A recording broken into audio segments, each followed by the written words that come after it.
to step out. And if you wonder if I hate you, I might do my best. Not the best idea. Only stars are bullshit. Only stars are bullshit. And I'm on intrusive thoughts that paralyze. Take your yodeling ass on somewhere else. Terrifying. Here we are once more, watching two powerhouse women in music go head to head in what's becoming an all too familiar scene. I don't know if you fat, obese, chubby, or skinny. Do these people not know my stats? These bots done got to your mother fat heads. You're not an icon. I can't believe it. You're extra, you're loud, you're unapologetic. Well, thank you. You are a yodeling fool who needs auto-tune.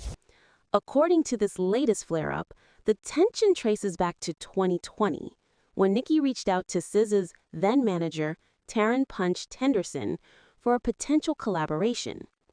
Punch claims he simply told Nicki that SZA was deep in album mode and couldn't take on features at the time. This whole situation shows how quickly industry relationships can turn toxic when business deals go sideways and egos get involved. What started as a simple no to a collaboration request has spiraled into a very public, very personal attack that neither artist probably wanted. What happens when a marine biology student becomes one of the most mysterious and influential voices in modern R&B? The story of SZA will make you question everything you thought you knew about overnight success, artistic integrity, and what it really takes to stay authentic in an industry that's constantly trying to change you. She's the woman who went from living in random people's houses to having a $12 million empire. From being too scared to perform her own songs to headlining stadium tours with Kendrick Lamar. But bestie, the journey between those 2 points involves family secrets, mental health struggles, toxic relationships, and a record label that almost destroyed her career before it even started. But first, let me tell you something absolutely wild about SZA that most people don't know. Before she ever touched a microphone professionally, she was planning to become a marine biologist and study the ocean. The first time I decided to study marine biology was probably my sophomore year in college. Even more shocking, her stage name, SZA, comes from the Supreme Alphabet, a spiritual system used by the 5% Nation, where S stands for sovereign or savior, Z represents zigzag zig, self-awareness and enlightenment, and Allah means Allah or God. Talk about a name with deep spiritual meaning that most people completely miss. Religion was also super serious and dark to me, so it was always just like, I wanted to know about Born Solana Imani Rowe on November 8, 1989 in St. Louis, Missouri, SZA moved to Maplewood, New Jersey when she was young. Growing up as a Muslim in post-9/11 America wasn't easy, y'all. She faced bullying and discrimination that would later fuel some of her most powerful lyrics about identity, belonging, and finding your place in a world that doesn't always accept you. Please don't deny me. The bullying got so intense that it affected her self-esteem for years, contributing to the anxiety and self-doubt that she's been open about in interviews. I would tone it down when other people would be annoyed with me, and I only now realize that was crazy. They were trying to psych you out and you let them. Here's something wild that fans love to speculate about. SZA has been surprisingly open about her neurodivergent experience, discussing how her ADHD affects her creative process and perfectionism. Really bored to write something on paper. I have ADHD, so I just want to gotta do, move. This context makes her struggle with completing projects, and her intense attention to detail makes so much more sense, Chili. Her household was a blend of cultures and beliefs. Her father was a CNN executive producer, and her mother worked at AT&T. But their marriage was complicated by different religious backgrounds and personal struggles that SZA would later channel into her brutally honest music about love, loss, and and family dysfunction. I'm chasing freedom forever. Like, that's what I do it for. I'm chasing to be free from everything. But the only way to do that is to, like, I don't know, you kind of got to, like, shed your weight. The family dynamics were messy, period. He collects first edition comics, so he has first edition Thor comics and Silver Surfer just in the basement. As a teenager, SZA was a gymnast with serious potential. But injuries forced her to give her the sport that had been her whole identity. My first gymnastic meet, I was so scared. Lots of pasta dinners the night before. It was like a double story audience. Suddenly, the girl who had her life mapped out was lost, dealing with depression and anxiety while trying to figure out who she was beyond athletics. Nobody gets me like you. College at Delaware State University studying marine biology felt like the safe choice. But her heart wasn't in it. She was just going through the motions, if we're being honest. In 2011, everything changed when SZA started making music almost by accident. I just do me. I didn't grow up singing. I don't play no instruments. None of that. I just be doing my own thing. But I do write my own music. She began recording songs in her bedroom, not because she dreamed of fame, but because she needed an outlet for all the pain and confusion she was carrying. Something about music and being able to express myself in a way that didn't involve anybody else,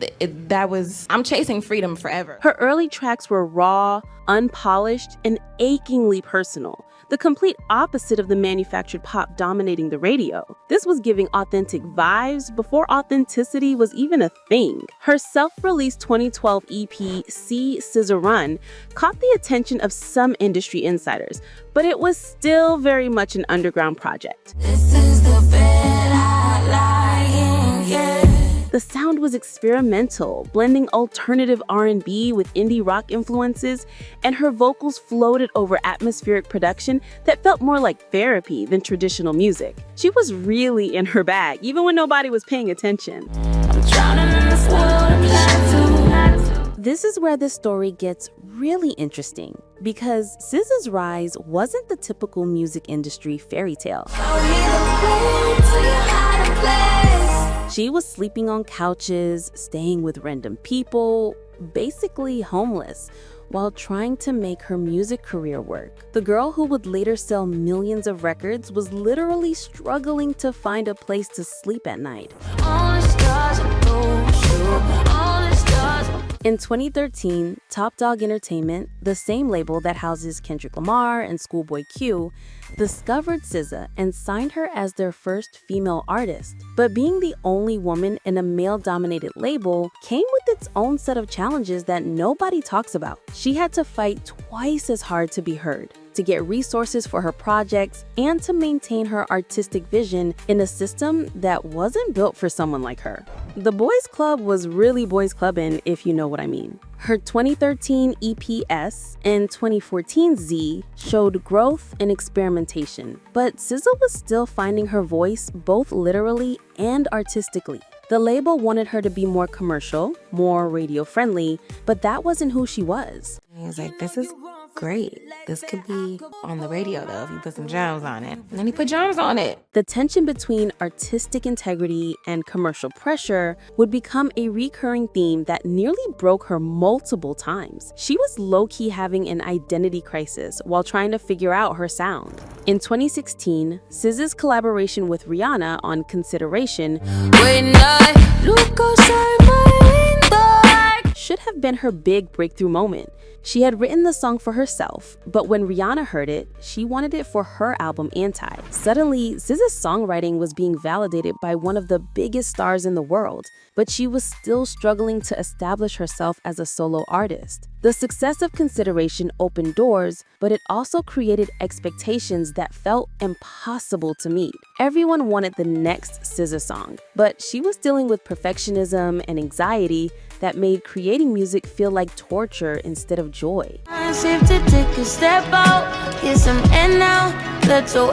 She scrapped entire projects, rewrote songs dozens of times, and questioned whether she was even meant to be an artist. Then came Love Galore featuring Travis Scott in 2017, and everything shifted. The The song was sensual, vulnerable, and showcased SZA's ability to blend pop sensibilities with R&B depth. It reached the top 40 and proved that SZA could create mainstream hits without sacrificing her authenticity. But success came with its own problems. Her debut album, Control, dropped in June 2017 and changed the game completely. The album was raw, honest, and dealt with themes of self-doubt, toxic relationships, and the struggle to maintain your identity while trying to please everyone else. The songs like The Weeknd, Broken Clocks, and Drew Barrymore So ashamed of myself, think I need therapy. became anthems for a generation of women who felt like they were losing themselves in relationships and life expectations. Control debuted at number 3 on the Billboard 200 and eventually went triple platinum, but the success was overwhelming for someone who had struggled with anxiety and depression her entire life. SZA found herself dealing with imposter syndrome on a massive scale. Millions of people were connecting with her music, but she couldn't shake the feeling that she didn't deserve the success. But the real tea came with her collaboration with Kendrick Lamar on All the Stars for the Black Panther soundtrack in 2018. The song earned them both an Oscar nomination and showed SZA could hold her own next to one of rap's greatest artists. The track topped charts worldwide and proved that her voice could transcend genre boundaries, but it also increased pressure for her sophomore album. For 5 years after Control, fans waited and waited for new music. SZA would tease songs on social media, promise album release dates, and then disappear again. What people didn't realize was that she was battling severe perfectionism, anxiety, and conflicts with her label that made creating music feel impossible. Behind the scenes, SZA was struggling with vocal issues that required surgery, personal relationships that inspired some of her most heartbreaking lyrics, and the pressure to follow up an album that had been certified as a modern classic. She scrapped multiple projects, recorded hundreds of songs, and questioned whether she still had anything meaningful to say. And let's address the elephant in the room that fans have been speculating about for years: her rumored connection to Drake. While neither has confirmed anything officially, there's been enough social media interaction, cryptic lyrics, and industry whispers to keep the rumor mills spinning. Whether there was ever anything romantic there or just professional respect, the speculation has added another layer of intrigue to SZA's already mysterious persona. In late 2022, SZA finally returned with SOS, and honey, the wait was worth it. The album was her most personal and ambitious project yet, dealing with heartbreak, family trauma, self-love, and the complexity of being a successful Black woman in America. Songs like Kill Bill, I Hate You, and Shirt showcased her growth as both a vocalist and songwriter. SOS debuted at number 1 on the Billboard 200 and became the longest-running number 1 album by a woman in over a decade. The project spawned multiple hit singles and earned SZA her first Grammy win for Kiss Me More with Doja Cat, validating everything she had been working toward for over a decade. But even with massive success, SZA remained refreshingly honest about her struggles. In interviews, she talked openly about therapy, medication, and the work required to maintain her mental health while being in the public eye. Come from, like, in terms of life, or just going through shit and being judged and just everything. Like, she became an advocate for Black women's mental health and used her platform to normalize conversations about anxiety and depression. And let's be real about something that fans have been speculating about for years: SZA's physical transformation. She's been surprisingly candid about getting cosmetic procedures, including what many believe to be a Brazilian butt lift, among other enhancements. In a culture where many celebrities deny obvious changes, SZA's approach has been more nuanced, neither completely confirming nor denying, but also not pretending that people can't see the differences. Her attitude seems to be that her body is her business, which honestly is refreshing in an industry where women are constantly scrutinized for their appearance choices. In December 2024, SZA surprised fans by releasing Lana, the deluxe edition of SOS, featuring 15 additional tracks, including collaborations with Kendrick Lamar and Don Toliver. And that's the way I like it. 30 for 30, I'm 30 for 30, I'm 30 for 30, I'm 30 for 30. The project showed yet another side of her artistry and proved that she had been creating constantly, even during the periods when fans thought she had disappeared. But music isn't her only focus anymore, and this is where her story gets even more exciting. In January 2025, SZA made her acting debut in One of Them Days, a buddy comedy with Keke Palmer produced by Issa Rae. So much that's worth being careful. Oh my God, bitch, I thought I killed you. We need our money ASAP. Come on. The film was a massive success, grossing over $51 million worldwide on a $14 million budget and earning critical acclaim for SZA's natural comedic timing and screen presence. The success of One of Them Days opened doors to more acting opportunities, and industry insiders suggest she's already in talks for several major film projects that could establish her as a serious actress. The movie also showed a different side of SZA's personality. She was funny, charismatic, and comfortable on screen in ways that surprised even her longtime fans. Because I just needed a little bit of bread to get going.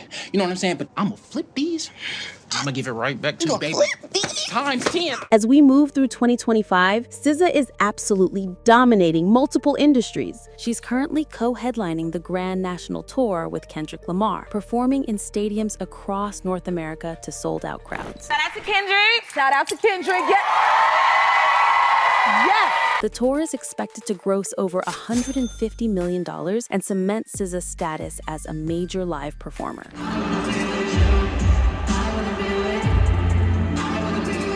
She's also been announced as the new artistic director for Vans in a multi-year partnership that will see her influencing everything from shoe designs to marketing campaigns. This move into fashion and lifestyle branding shows SZA's evolution from just a musician to a complete cultural influencer. But perhaps most impressive is how she's handled her financial success. As of 2025, SZA has an estimated net worth of $12 million, built through smart business decisions and diverse revenue streams. Her better-than-usual record deal with Top Dog Entertainment and RCA Records gives her a 70-30 split in her favor, which is almost unheard of in the music industry. Her wealth comes from multiple sources that show just how strategic she's been about building her empire. Album sales and streaming revenue from Control, SOS, and Lana continue generating millions annually. The SOS tour alone grossed over $34.5 million from North American dates, and the current Grand National Tour is expected to be even more profitable. I wanted to just be, because SOS was a lot of things, and it did so well, and I just wanted to just breathe. But it's not just touring and music sales. SZA earns significant money from songwriting credits for other artists, having co-written tracks for Rihanna, Beyonce, Doja Cat, and other major stars. These songwriting royalties provide steady income that continues growing as these songs get played, streamed, and covered by other artists. Her brand partnerships have been carefully selected to align with her values and aesthetic. Beyond the Vans deal, she's worked with Crocs on limited edition collections that sell out within hours, and her collaborations with Skims Everybody's wearing Skims. and Gap The remix.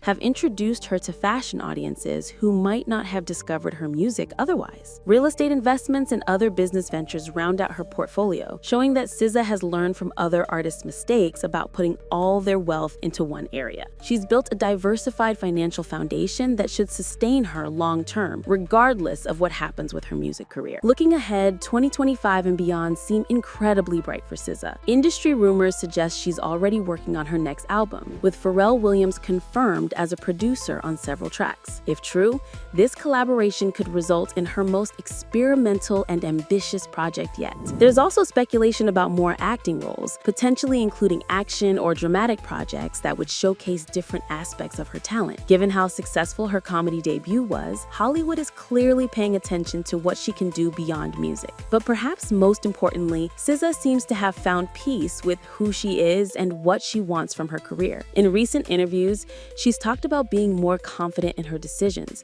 setting boundaries with her label and management, and prioritizing her mental health over commercial success. I feel like we're just the precipice of our careers, of our life stories, of our journeys. We're making it currently, and every day it's like growing exponentially. The girl who once slept on couches and questioned whether she belonged in music has become one of the most influential artists of her generation. She's proven that authenticity doesn't have to be sacrificed for success, that vulnerability can be a superpower, and that taking time to grow and heal can result in even better art.